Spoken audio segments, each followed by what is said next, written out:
Première épître de Paul à Timothée, chapitre 1. Paul, apôtre de Jésus-Christ, par ordre de Dieu notre Sauveur et du Seigneur Jésus-Christ, notre espérance, à Timothée, mon enfant légitime en la foi. Que la grâce, la miséricorde et la paix te soient données de la part de Dieu, le Père, et de Jésus-Christ, notre Seigneur.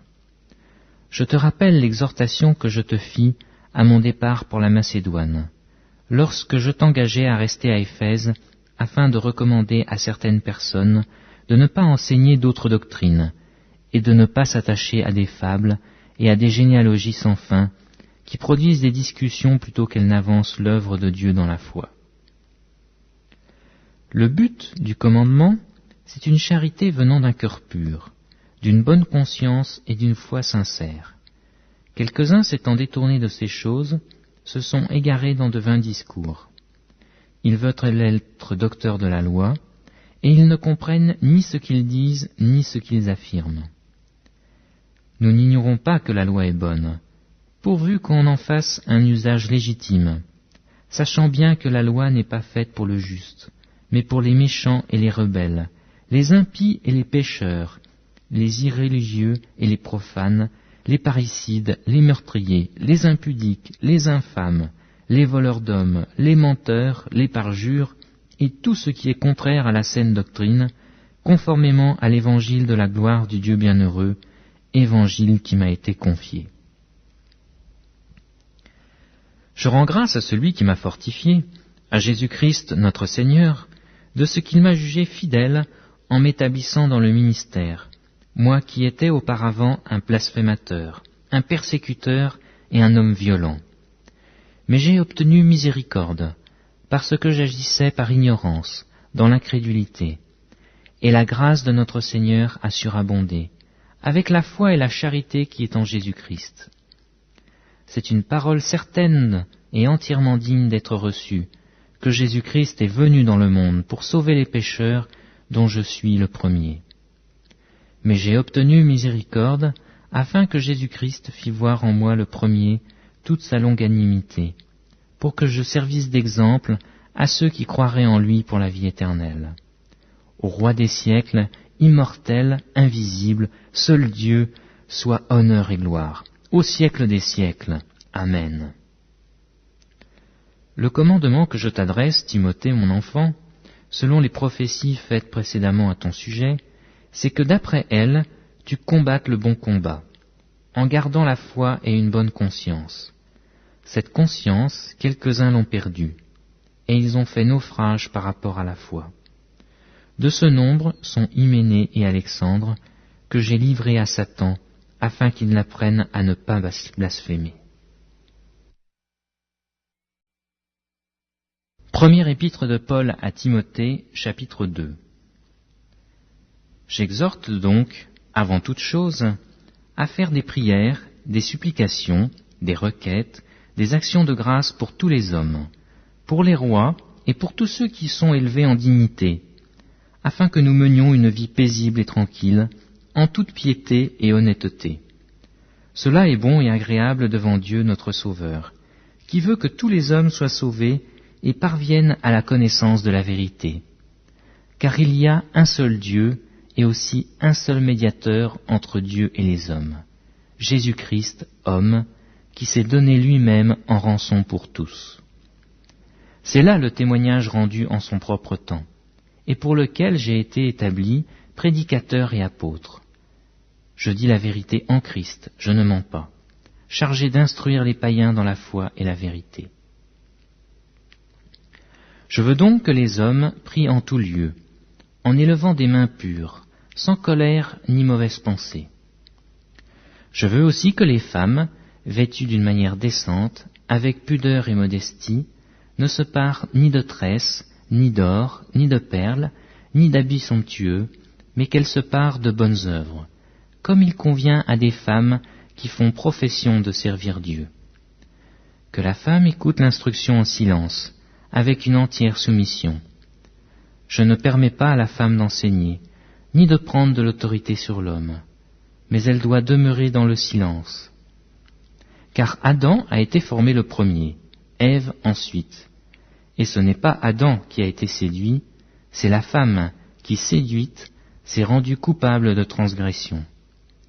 Elle sera néanmoins sauvée en devenant mère, si elle persévère avec modestie dans la foi, dans la charité et dans la sainteté. Première épître de Paul à Timothée, chapitre 3. Cette parole est certaine. Si quelqu'un aspire à la charge d'évêque, il désire une œuvre excellente. Il faut donc que l'évêque soit irréprochable, mari d'une seule femme, sobre, modéré, réglé dans sa conduite, hospitalier, propre à l'enseignement. Il faut qu'il ne soit ni adonné au vin, ni violent, mais indulgent, pacifique, désintéressé. Il faut qu'il dirige bien sa propre maison, et qu'il tienne ses enfants dans la soumission et dans une parfaite honnêteté. Car si quelqu'un ne sait pas diriger sa propre maison, comment prendra-t-il soin de l'Église de Dieu? Il ne faut pas qu'il soit un nouveau converti, de peur qu'enflé d'orgueil, il ne tombe sous le jugement du diable. Il faut aussi qu'il reçoive un bon témoignage de ceux du dehors, afin de ne pas tomber dans l'opprobre et dans les pièges du diable. Les diacres aussi doivent être honnêtes, éloignés de la duplicité, des excès du vin, d'un gain sordide, conservant le mystère de la foi dans une conscience pure, qu'on les éprouve d'abord et qu'ils exercent ensuite leur ministère s'ils sont sans reproche. Les femmes, de même, doivent être honnêtes, non médisantes, sobres, fidèles en toutes choses. Les diacres doivent être maris d'une seule femme et diriger bien leurs enfants et leur propre maison. Car ceux qui remplissent convenablement leur ministère s'acquièrent un rang honorable et une grande assurance dans la foi en Jésus-Christ. Je t'écris ces choses avec l'espérance d'aller bientôt vers toi, mais afin que tu saches, si je tarde, comment il faut se conduire dans la maison de Dieu, qui est l'Église du Dieu vivant, la colonne et l'appui de la vérité. Et sans contredit, le mystère de la piété est grand. Dieu a été manifesté en chair, justifié par l'Esprit, vu des anges, prêché aux gentils, cru dans le monde, élevé dans la gloire. Première épître de Paul à Timothée, chapitre 4. Mais l'Esprit dit expressément que dans les derniers temps, quelques-uns abandonneront la foi pour s'attacher à des esprits séducteurs et à des doctrines de démons, par l'hypocrisie de faux docteurs portant la marque de la flétrissure dans leur propre conscience, prescrivant de ne pas se marier et de s'abstenir d'aliments que Dieu a créés, pour qu'ils soient pris avec action de grâce par ceux qui sont fidèles et qui ont connu la vérité. Car tout ce que Dieu a créé est bon, et rien ne doit être rejeté, pourvu qu'on le prenne avec action de grâce, parce que tout est sanctifié par la parole de Dieu et par la prière. En exposant ces choses aux frères, tu seras un bon ministre de Jésus-Christ, nourri des paroles de la foi et de la bonne doctrine que tu as exactement suivies. Repousse les contes profanes et absurdes, exerce-toi la piété, car l'exercice corporel est utile à peu de choses, tandis que la piété est utile à tout, ayant la promesse de la vie présente et de celle qui est à venir. C'est là une parole certaine et entièrement digne d'être reçue. Nous travaillons en effet et nous combattons parce que nous mettons notre espérance dans le Dieu vivant, qui est le sauveur de tous les hommes, principalement des croyants. Déclare ces choses et enseigne-les. Que personne ne méprise ta jeunesse, mais sois un modèle pour les fidèles, en parole, en conduite, en charité, en esprit, en foi, en pureté. Jusqu'à ce que je vienne, applique-toi à la lecture, à l'exhortation et à l'enseignement. Ne néglige pas le don qui est en toi, et qui t'a été donné par prophétie avec l'imposition des mains de l'assemblée des anciens. Occupe-toi de ces choses, Donne-toi tout entier à elle, afin que tes progrès soient évidents pour tous. Veille sur toi-même et sur ton enseignement. Persévère dans ces choses, car en agissant ainsi, tu te sauveras toi-même et tu sauveras ceux qui t'écoutent. Première épître à Timothée, chapitre 5. Ne réprimande pas rudement le vieillard, mais exhorte-le comme un père. Exhorte les jeunes gens comme des frères, les femmes âgées comme des mères, celles qui sont jeunes comme des sœurs en toute pureté. Honore les veuves, qui sont véritablement veuves. Si une veuve a des enfants ou des petits-enfants, qu'ils apprennent avant tout à exercer la piété envers leur propre famille, et à rendre à leurs parents ce qu'ils ont reçu d'eux, car cela est agréable à Dieu.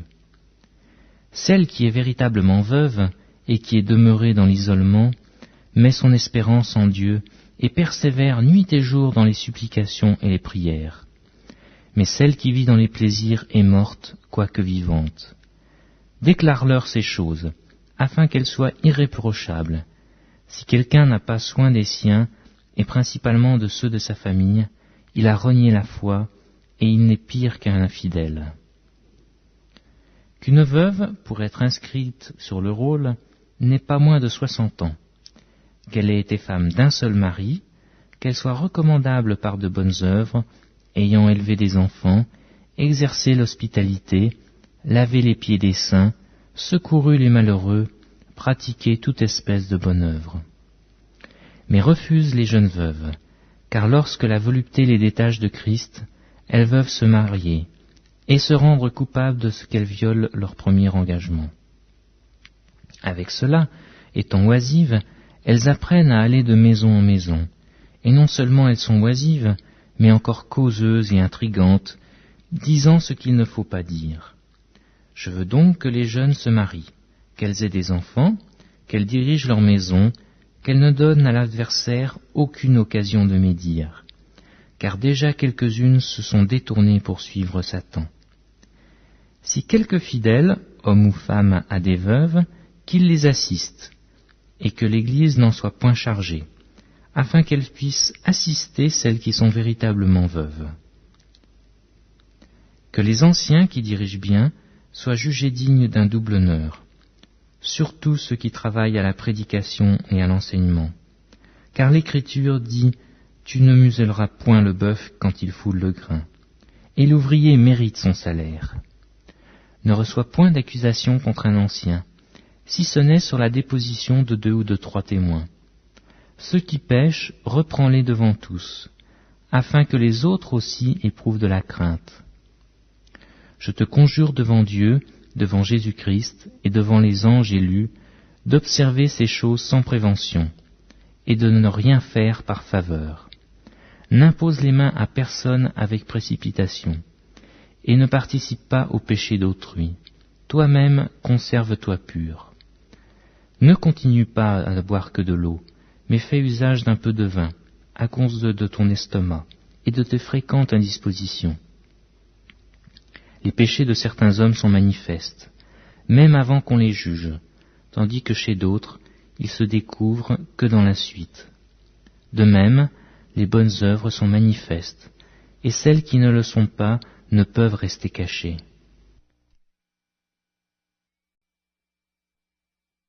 Première épître à Timothée, chapitre 6. Que tous ceux qui sont sous le joug de la servitude regardent leur maître comme digne, de tout honneur, afin que le nom de Dieu et la doctrine ne soient pas blasphémés. Et que ceux qui ont des fidèles pour maîtres ne les méprisent pas sous prétexte qu'ils sont frères, mais qu'ils les servent d'autant mieux que ce sont des fidèles et des bien-aimés, étant participants du bienfait. Enseigne ces choses et recommande-les.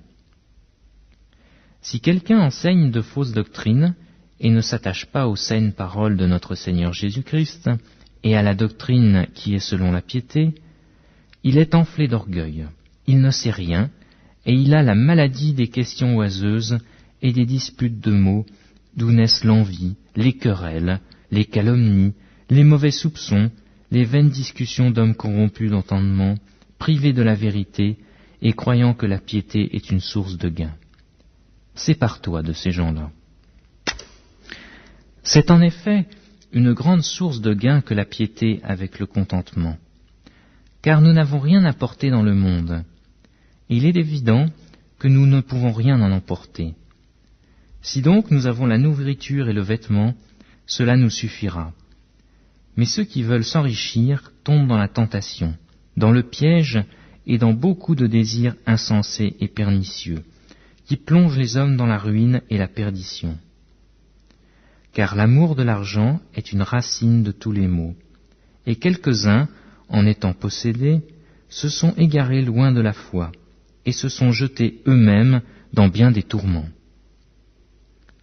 Pour toi, homme de Dieu, fuis ces choses, et recherche la justice, la piété, la foi, la charité, la patience et la douceur.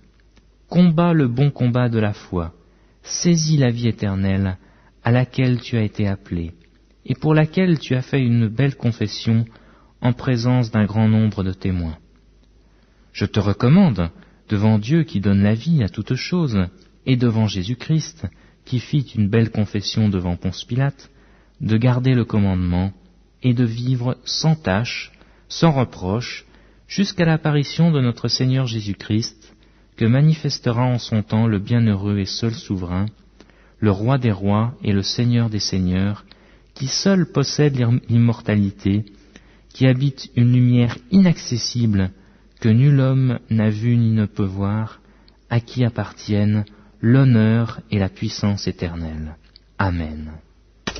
Recommande aux riches du présent siècle de ne pas être orgueilleux et de ne pas mettre leur espérance dans des richesses incertaines, mais de la mettre en Dieu, qui nous donne avec abondance toutes choses pour que nous en jouissions. Recommande-leur de faire du bien, d'être riches en bonnes œuvres, d'avoir de la libéralité, de la générosité, et de s'amasser ainsi pour l'avenir un trésor placé sur un fondement solide, afin de saisir la vie éternelle. Ô Timothée, garde le dépôt, en évitant les discours vains et profanes, et les disputes de la fausse science, dont font profession quelques-uns qui se sont ainsi détournés de la foi. Que la grâce soit avec vous. Amen.